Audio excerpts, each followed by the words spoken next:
मोहन गली गली में घूमकर तबला बजाते हुए अपने परिवार का गुजारा किया करता था। वो तरह तरह के गाने छोटे छोटे बच्चों, बड़ों और बुजुर्गों को सुनाया करता था, जिससे उन लोगों का मनोरंजन हो जाता और वो उसे 10-5 रुपए दे दिया करते थे। ऐसे ही सुबह से शाम तक मोहन जितने भी पैसे कमाता उसे ले जाकर अपनी बूढ़ी माँ योगिता के हाथ में दे दिया करता था। मोहन बेटा, इन पैसों से कैसे गुजारा हो पाएगा? कल को तेरी शादी भी करनी है, तेरा घर भी बसाना है। धीरे धीरे जैसे मैं बूढ़ी होंगी, मेरी उम्र के हिसाब से मेरी बीमारियां भी बढ़ेंगी। इन पैसों में खर्च नहीं चल पाएगा बेटा, तू कोई और काम क्यों नहीं कर लेता? माँ, पिताजी गुजरने से पहले गायक का ही काम किया करते थे। ये तो अच्छा है कि मेरे पास ये हुनर है, वरना जितना कमजोर और दुबला पतला मैं हूँ, मुझे तो कहीं मजदूरी का भी काम नहीं मिलेगा। तो तू किसी बड़े लेवल पर जाकर गायक का काम क्यों नहीं करता? क्या पता उससे अपनी थोड़ी ज्यादा कमाई होने लग जाए और अपना गुजारा अच्छे से हो जाए। माँ, आपको क्या लगता है मैंने बड़े लेवल पर यह काम करने की कोशिश नहीं की? लेकिन आजकल हर जगह रिश्वत चलती है और मेरा तबला और मेरी गायकी ऐसी रखी रह जाती है। आजकल जब तक किसी से जान पहचान ना हो, कोई भी काम नहीं देता है। योगिता भी ये बात सुनकर चुप हो जाती है और वहां कर चली जाती है। वो दोपहर की रखी हुई रोटियां और प्याज लेकर आती है और दोनों माँ बेटे आधा प्याज और रोटी खाकर अपना गुजारा कर लेते हैं। अगले दिन मोहन फिर से गलियों में निकल जाता है और गाना गाते हुए तबला बजाने लगता है। तुम तो ठहरे परदेसी, साथ क्या निभाओगे? सुबह पहली गाड़ी से घर को लौट जाओगे। तुम तो ठहरे। गांव के बच्चे आसपास आकर नाचने लगते हैं। ये सब कुछ देखकर मोहन को बहुत अच्छा लगता है और उसके बाद मोहन ऐसे ही जोर जोर से गाना गाते हुए तबला बजाने लगता है। लेकिन वहीं पालकी पर गुजरती हुई एक राजकुमारी की नजर मोहन पर पड़ती है और वो उसकी सुरीली आवाज की दीवानी हो जाती है। वो महल में जाकर खाना पीना छोड़ देती है और थोड़ी ही देर में दासी जाकर राजा को ये बात बताती है। महाराज, राजकुमारी सुनैना कुछ भी खाने पीने को तैयार नहीं है, बस अपने आप को अपने कमरे में बंद करके बैठी है। कुछ भी समझ नहीं आ रहा कि क्या हो रहा है। तुम लोगों से एक बिन माँ की बच्ची की परवरिश नहीं हो पा रही। आखिर तुम सब लोगों को मैंने यहाँ क्यों रखा है? कोई बात नहीं, राजकुमारी को संदेश भेजो कि उनके पिता उनसे मिलना चाहते हैं। अब राजकुमारी अपने पिता का आदेश सुनने के बाद उनसे मिलने के लिए आती है और महाराज राजकुमारी को देखकर उससे सवाल करते हैं।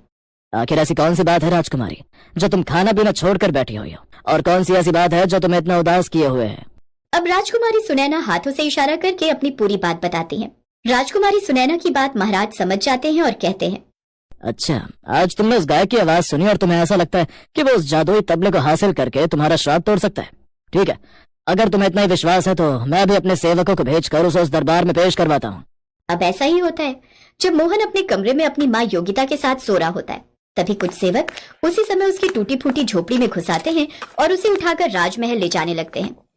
योगिता बहुत बुरी तरह से रो रही थी और बोल रही थी, अरे कहाँ लेकर जा रहे हो मेरे बच्चे को? उसने क्या कर दिया है? कुछ बताओ तो सही।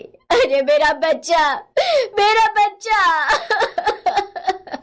अब सेवक मोहन को उठाकर राज दरबार में लेकर जाते हैं। रात का समय था और महाराज के सामने मोहन अपना सिर झुकाता है और महाराज कहते हैं, हमारी पुत्री राजकुमारी सुनैना ने तुम्हें गाते हुए सुना है और वो चाहती है कि मैं तुम्हें यहाँ बुलाऊं। दरअसल बात यह है कि पहले हमारी पुत्री राजकुमारी सुनैना बहुत अच्छा गाती थी, फिर उसे घमंड हो गया। एक बार एक साधु बाबा ने राजकुमारी सुनैना से रिक्वेस्ट की कि वो यज्ञ के अंदर मंत्रों का उच्चारण करें, क्योंकि उसकी आवाज में बहुत सफाई और मिठास थी। राजकुमारी सुनैना ने उनका मजाक उड़ाकर साधु की बात को अनसुना कर दिया। साधु उसका शाही तबला उठाकर अपने साथ ले गए और उसे श्राप दे दिया कि अब वो कभी बोल भी नहीं पाएगी। महाराज, आपकी परेशानी सुनकर मुझे बहुत दुख हुआ, लेकिन मैं इसमें क्या कर सकता हूँ? मैं तो एक मामूली सा गांव वाला हूँ। साधु बाबा ने जाते हुए यह भी कहा था कि जब कोई सच्चे दिल से गाने वाला व्यक्ति उनकी गुफा के बाहर आकर कोई भी मिठास भरा गाना गाएगा तो वह जादुई तबला अपने आप ही गुफा तोड़कर बाहर आ जाएगा। दरअसल वो साधु बाबा जिंदा नहीं है और समाधि में लीन हो गए। बस तुम ही हो जो शायद मेरी पुत्री सुनैना की आवाज को वापस ला सकते हो। पर महाराज, मुझे नहीं लगता कि मैं आज तक किसी के काम आया हूँ। मैं तो अपने परिवार का गुजारा भी मुश्किल से चला पाता हूँ।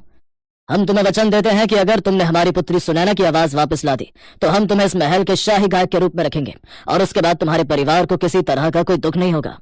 मोहन ये सुनकर खुश हो जाता है और उसे ये एहसास होता है कि अगर वो सच में राजकुमारी की आवाज उस जादुई तबले की वजह से वापस लेकर आ गया तो उसका और उसकी माँ का जीवन हमेशा के लिए सुधर जाएगा। अब मोहन भी महाराज से उस गुफा के बारे में पता करके उसी रात को गुफा के लिए निकल जाता है। सुबह के 5 बजे के करीब वो गुफा के पास पहुंच जाता है और हाथ जोड़कर कहता है, हे सरस्वती माँ, मुझ पर अपनी कृपा बरसाना। बस मैं राजकुमारी की आवाज वापस ला सकूं और उसके बाद मैं अपनी माँ की सारी परेशानियों को दूर कर सकूं। मैं और कुछ नहीं चाहता। मोहन ये बोलकर अब सरस्वती माँ को नमन करता है और सरस्वती वंदना गाता है। थोड़ी ही देर में गुफा अचानक ही फट जाती है और जादुई तबला निकलकर बाहर आता है। वो तबला अचानक ही बोलने लगता है, जिसे देखकर मोहन हैरान रह जाता है और तबला कहता है, अरे मोहन, तुम्हें मुझसे डरने या हैरान होने की जरूरत नहीं है। मैं आज तक तुम्हारे जैसे कलावान इंसान को ढूंढ रहा था और देखो तुम मुझे मिल ही गए। क्या सच में तुम्हें ऐसा लगता है कि मैं कलाकार हूँ? आज तक मुझसे ये बात किसी ने भी नहीं कही। जब भी मैं गांव में इधर उधर घूमकर गाना गाता था तो हर कोई मेरा मजाक उड़ाता था। तुम बहुत ही अच्छे गायक हो और अब से जब तुम्हारी मेरी जोड़ी बन जाएगी तो फिर हमें कोई भी अलग नहीं कर पाएगा। अब मुझे अपने हाथों में उठा लो और मुझ पर अपनी थाप देनी शुरू कर दो। जैसे ही तुम मुझ पर पहली थाप दोगे, सुनैना बोलने लगेगी। अगर ऐसी बात है तो राजकुमारी को बोलता हुआ देखकर मुझे भी बहुत ज्यादा खुशी होगी। मैं काम करता हूँ, अभी के अभी तुम्हें अपने हाथों में लेकर तुम पर पहली थाप देता हूँ। मोहन अब ऐसे ही जादुई तबले को उठाकर जैसे ही उस पर एक बार मारता है, तभी अचानक से उसके अंदर से सुर निकलने लगते हैं और वहीं सुनैना अचानक ही चीख पड़ती है, देखिए पिताजी, मैं बोलने लगी। मैंने आपको कहा था ना कि वो गायक हमारी मदद जरूर कर सकता है। जरूर वो बोलने वाला जादुई तबला उसे मिल गया है। महाराज भी ये देखकर बहुत ज्यादा खुश हो जाते हैं। वहीं मोहन भी रास्ते में गाना गाते हुए वापस अपने राज्य की तरफ आने लगता है। जैसे ही वो महल पहुंचा, महाराज ने उससे कहा, तुमने हमारे राज्य की सोनी गलियों को फिर से रोशन कर दिया है। हमारी पुत्री सुनैना की आवाज वापस आ गई है। अब मैं चाहता हूँ कि तुम हमारे राज्य के शाही गायक बनो और मैं अपनी पुत्री सुनैना की शादी तुमसे करवाना चाहता हूँ। ये तो मेरे लिए बहुत खुशी की बात होगी महाराज, लेकिन मैं इस महल में नहीं रहूंगा। मैं अपनी छोटी सी झोपड़ी में ही सुनैना राजकुमारी के साथ रहना चाहता हूँ, क्योंकि मैं नहीं चाहता कि मुझ में थोड़ा सा भी घमंड आए। मेरी गायकी, मेरी मिठास ही मेरा असली धन है। मैं नहीं चाहता कि वो घमंड में बदले। अगर राजकुमारी सुनैना मेरे साथ रहने को तैयार है तो मैं खुशी खुशी उनसे शादी कर लूंगा। सुनैना भी मुस्कुराते हुए हाँ कर देती है, जिसके बाद महाराज सुनैना और मोहन की शादी करवा देते हैं और मोहन को शाही गायक घोषित कर देते हैं। अब सुनैना और मोहन राज्य के अंदर गाना गाया करते, जिससे उनकी अच्छी खासी कमाई होती और धीरे धीरे उनके घर में सब कुछ ठीक हो जाता है।